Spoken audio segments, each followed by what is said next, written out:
What's up, everybody? This is Cassandra, and thank you for joining 15 Minutes with the Mom. One of these days, I'm going to get to show my face so everybody can see me.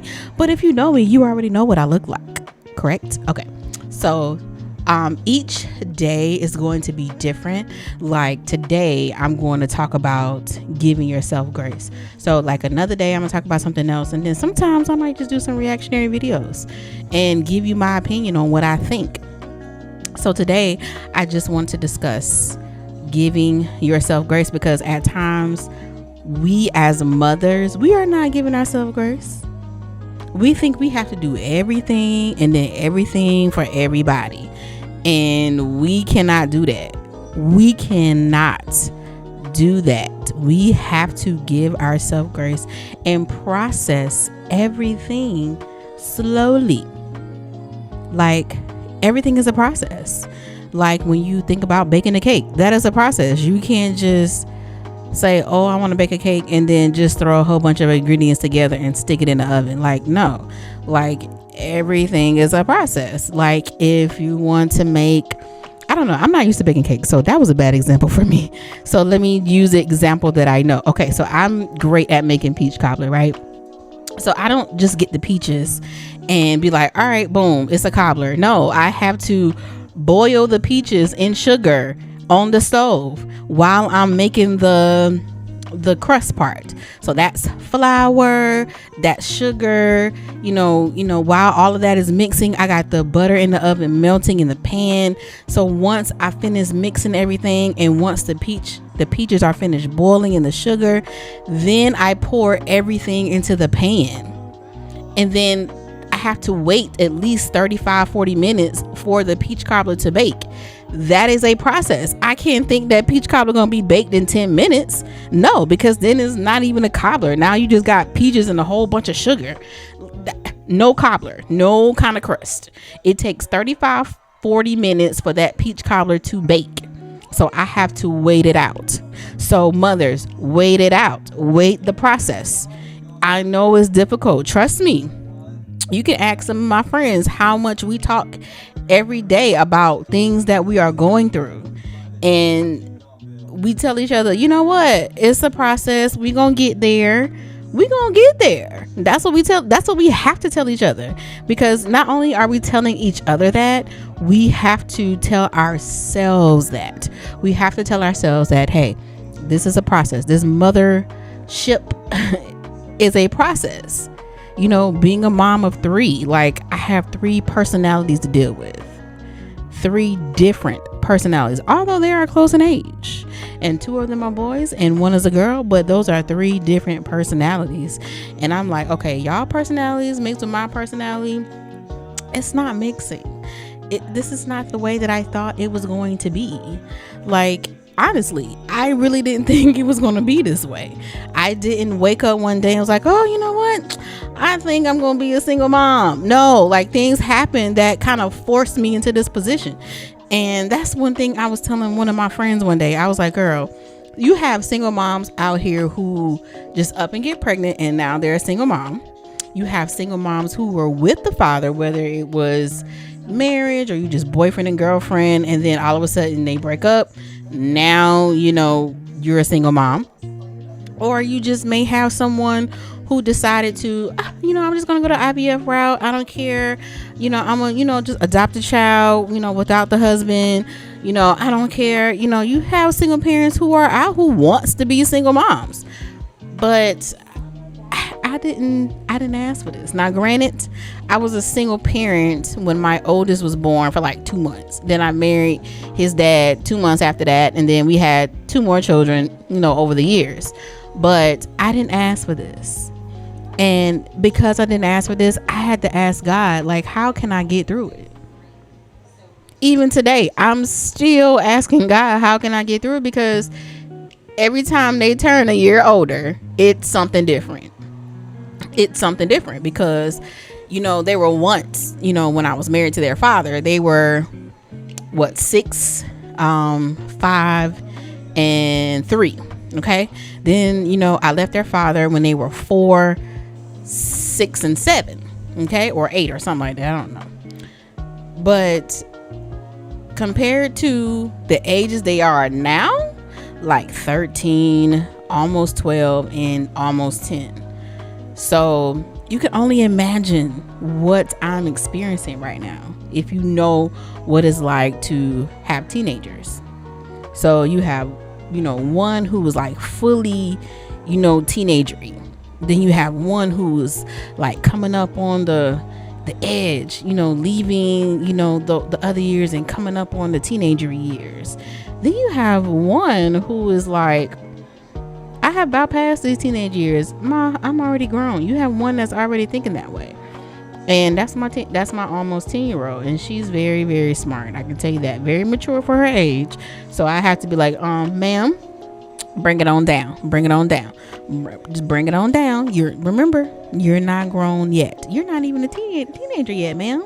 So a lot of times I have to walk in the idea of giving myself grace. And, I'm just like, what is that like? And I thought to myself, oftentimes we think that we have to know it all in every situation. Like, why do we as mothers think we have to know everything? Think about that. Why do we think we have to know everything? I feel like we feel that way because mothers are the mothers of the mothers. So if we're thinking about children, the first thing that comes to mind is, who is the mother? How is this mother treating her kids? So because society puts us in that box that mothers should do what they are supposed to do, because society puts us in that box, we automatically think that we have to know everything. And that's not fair to us, because we don't know everything. Sometimes I'm like, well, shoot, I'm wondering how my mom would handle these boys. And my mama didn't raise any boys. She had 2 girls.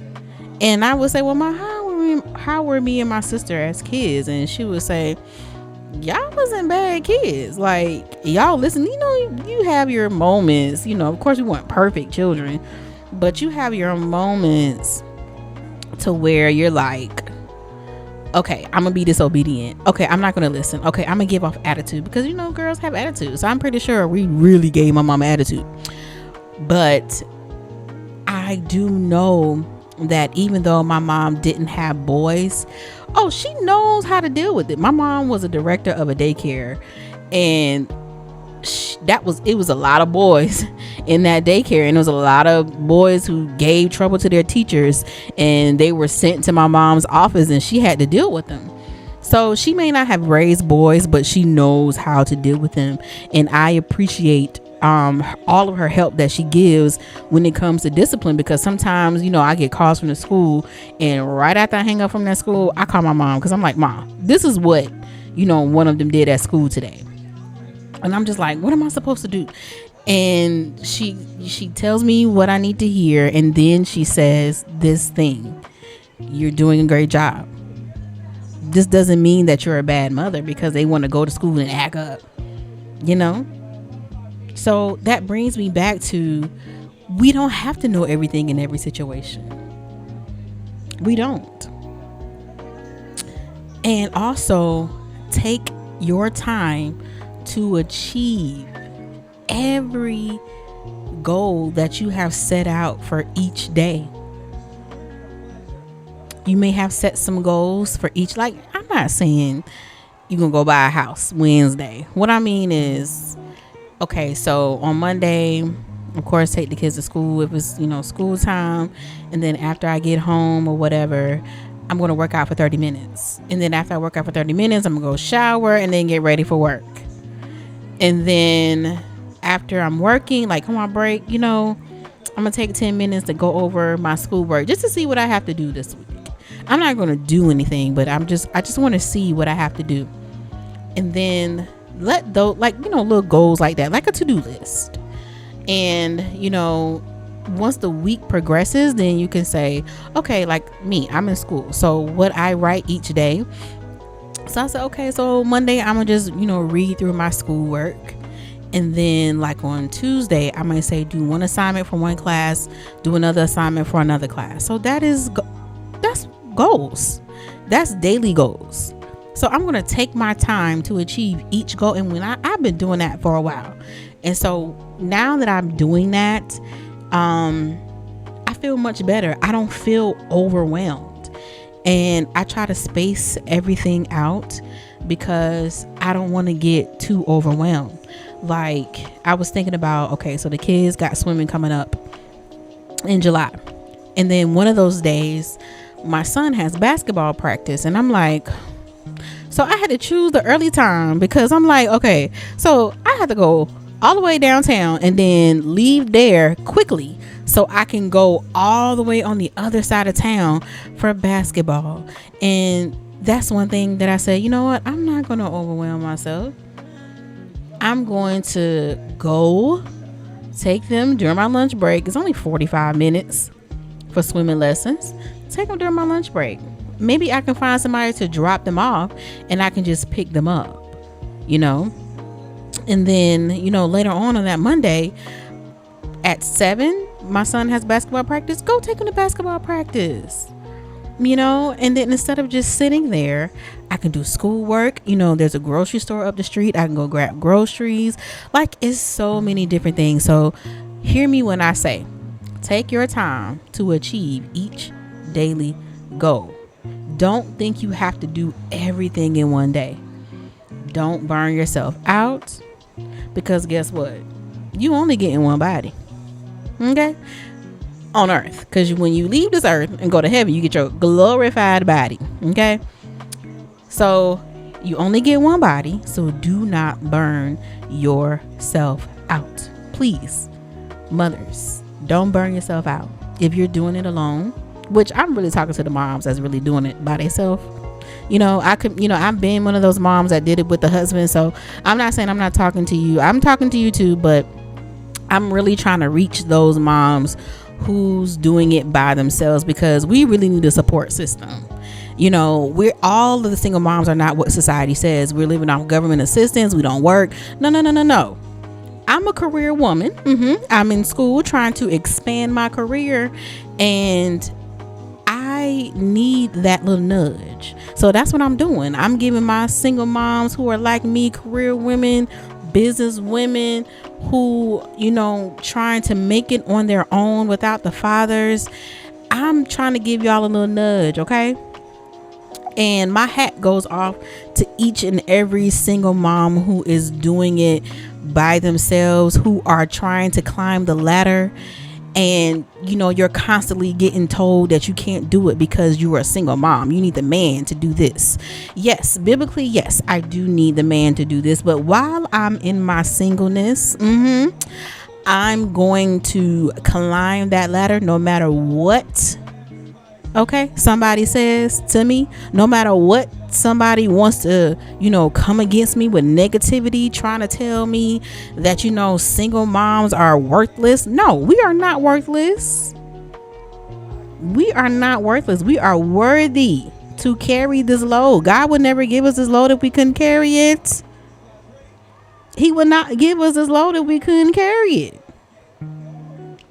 So I want y'all to think about that. Like, when it becomes overwhelming, just say to yourself, you know what, God, you gave this assignment to me. So you know what? I'm going to carry it with pride. I'm going to carry it with grace. There the word grace again. Carry it with grace. Okay. So my goal is to, you know, give those single moms that little nudge, you know, to let you know that, hey, you are not by yourself. Because, you know, I would think sometimes that ain't nobody else going through what I'm going through. Like, I really thought like that. Like, nobody else is dealing with what I'm dealing with. The situations may be a little different. But I used to think nobody is going through what I'm going through. I could care less until I started talking to other moms who are like me, started talking to even my best friend, you know, like we are literally going through the same thing. And so we talk to each other daily about different things. Like we vent to each other. Seriously, we vent to each other.